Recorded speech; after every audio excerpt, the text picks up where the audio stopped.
À 95 ans, il doit payer la facture de 17 000 € de ses squatteurs.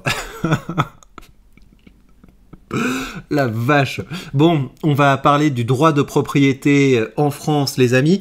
Je commence par faire un petit détour sur le négationnisme. Le négationnisme du français moyen, en fait, c'est pas tellement le français moyen, c'est plutôt l'élite française qui est négationniste sur le fait que la France est un enfer communiste. Les deux termes sont importants, hein, enfer et communiste, parce que vous pouvez imaginer un système communiste où rien ne vous appartient, vous êtes pauvre, mais au moins les autres aussi sont pauvres et il n'y a pas une espèce de super classe protégée par les juges de gauche qui peuvent se permettre de faire absolument n'importe quoi. Donc la France est un pays communiste dans le sens où plus rien ne vous appartient, mais il y a quand même une super... Enfin en fait c'est comme ça dans un pays communiste.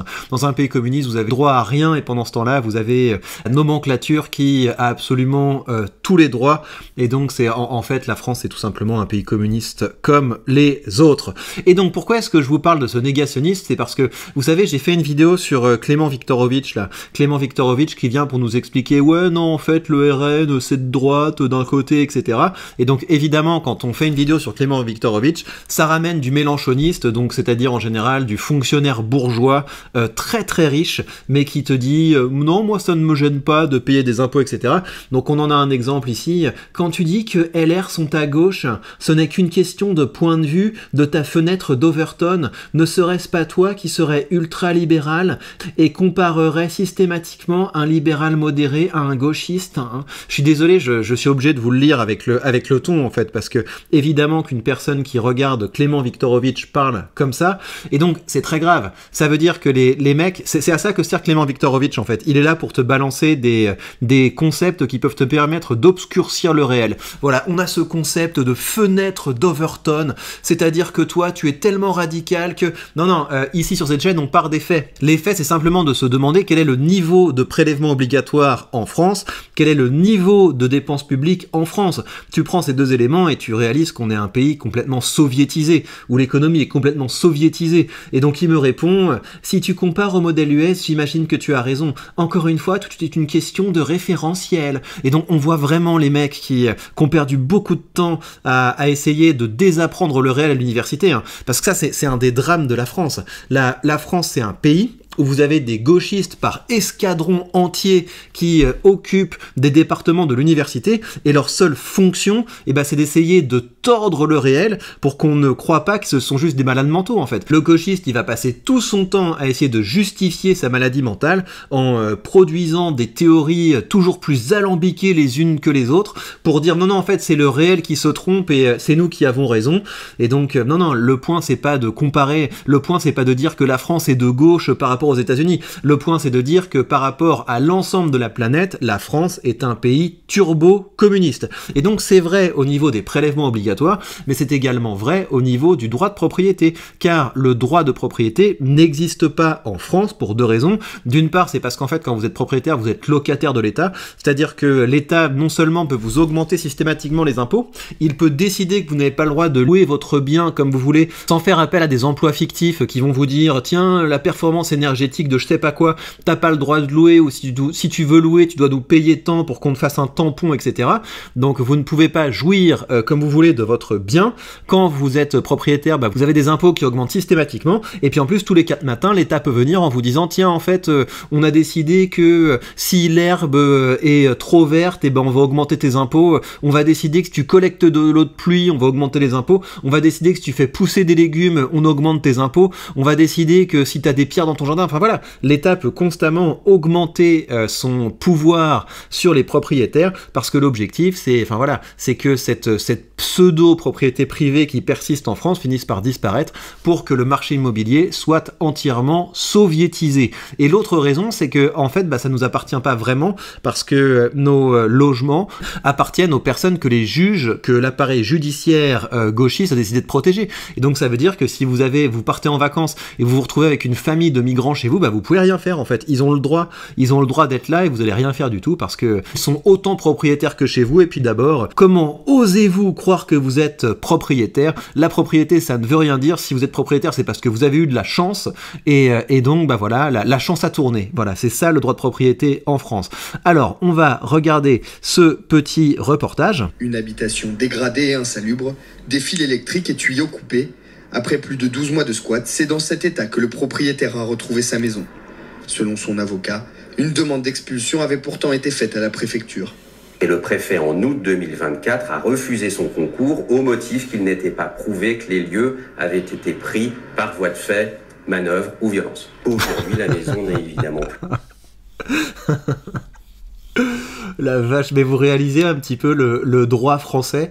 Donc c'est-à-dire que si les squatteurs arrivent à prouver que non mais en fait on est venu, la porte était ouverte, vous avez pas de preuve qu'on est entré par effraction, donc on s'est posé là parce qu'on s'est dit bah il y a personne dedans, c'est à personne, donc ça va. Mais est-ce que vous réalisez un petit peu le délire de caricature de pays communistes dans lequel on vit? Plus habitable. Les occupants ont finalement quitté les lieux 9 mois plus tard, en février 2025.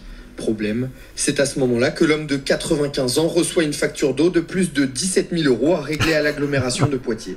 Qu'est-ce qu'ils ont fait pour 17 000 €? Ils ont vendu de l'eau? Ils ont exporté de l'eau? C'est ça qu'ils ont dû faire en fait. Ils ont dû exporter de l'eau dans un pays du Sud où on manque d'eau. Et oh la vache, mais c'est n'importe quoi. Cause une canalisation cassée provoquant des fuites. Pour autant, selon la loi, le propriétaire a interdiction de couper l'alimentation en eau. La contrepartie à cette interdiction, la contrepartie logique... La vache! Donc ça veut dire que... C'est-à-dire qu'avant d'avoir des droits, le premier devoir du propriétaire, c'est de s'assurer que ces squatteurs peuvent vivre bien dans leur appartement. Donc ça veut dire qu'il n'a pas le droit de faire intervenir un plombier parce que ça dérange en fait. Il faudrait l'accord des occupants. Donc ils vont pas donner l'accord évidemment parce qu'ils ont peur qu'on mette le pied dans la porte. Mais par contre, on n'a pas le droit de couper l'eau parce que dans ce cas-là, les conditions de vie des squatteurs risqueraient de trop se dégrader et faut être un petit peu humain quoi. C'est vraiment complètement fou. C'est la prise en charge par la collectivité qui vient se substituer au propriétaire dans le paiement des factures d'eau. En fait, il y a une situation fondamentale d'injustice. Le propriétaire qui se fait squatter son logement, on ne peut lui réclamer la consommation d'eau d'un squatteur. De son côté, la ville de Poitiers affirme n'avoir reçu aucune sollicitation de la part du propriétaire, expliquant ainsi qu'il s'agit pour le moment d'un litige privé. Mais oui, en fait c'est ça le point, c'est que c'est pas comme si les gens les fonctionnaires de Poitiers, leur travail c'était de faciliter la vie des honnêtes gens. Ils sont pas là pour faciliter la vie des honnêtes gens, ils sont là simplement pour prendre leur petit chèque et puis pour s'assurer qu'il y a suffisamment de problèmes sociaux pour justifier leur emploi fictif. Donc ils sont là pour dire il y a des problèmes sociaux, les services publics sont à l'os, vous comprenez, etc. Donc il faut voter toujours plus à gauche. C'est un enfer ce truc, c'est un enfer. En l'absence de procédure engagée par le propriétaire, aucune prise en charge financière par la ville ne sera accordée. On a l'impression que ça a été rédigé par Antoine Léaumont. Voilà, c'est Antoine Léaumont qui a traité le dossier et il s'est dit non, il n'y a pas de... Voilà. Vous n'avez pas rempli le formulaire B432, c'est dommage. Parce que si vous l'aviez rendu endéant 7 jours, nous aurions pu faire quelque chose et maintenant, toute requête est caduque au regard du code B234. Enfin, voilà, c'est fou. Et donc, ce sont ces gens-là qu'on paye avec nos impôts. Donc, il y a vraiment une France à deux vitesses. Vous avez d'un côté les gens qui travaillent, puis de l'autre côté, vous avez la fonction publique et leurs protégés qui sont là simplement pour nous pourrir la vie en fait, jusqu'à ce qu'on se casse. Et évidemment, j'encourage tous ceux qui peuvent se casser de partir et les autres, vous devez commencer à résister de façon peut-être un peu plus organisée et virulente que ça, parce que là, vous allez vous retaper un Mélenchon au second tour et ça va pas être marrant là. Je pense que le temps joue contre les derniers Français de France là. Une audience est prévue le 13 juin devant le tribunal civil pour demander des dommages et intérêts. Voilà, je me demande comment ça va fonctionner cette histoire, vu l'état de la justice payée par nos impôts pour favoriser les gauchistes. Je pense que ça va être un petit peu compliqué cette histoire. Voilà les amis, donc je pense que dans un contexte comme ça, vous avez intérêt à commencer à faire entendre votre voix, vous avez intérêt à commencer à vous mobiliser. Vous avez le premier lien sur cette vidéo qui est un document qui vous permet d'apprendre à persuader, que ce soit dans votre contenu ou dans votre discours. C'est un document que je fais pour vous, voilà, c'est cadeau, parce que j'ai envie d'être entouré de gens qui disent les termes, qui le font bien, parce que si on ne crée pas rapidement un mouvement d'opinion pour dénoncer le communisme français, je pense qu'il y aura plus moyen de redresser ce pays. Prenez bien soin de vous et à très vite.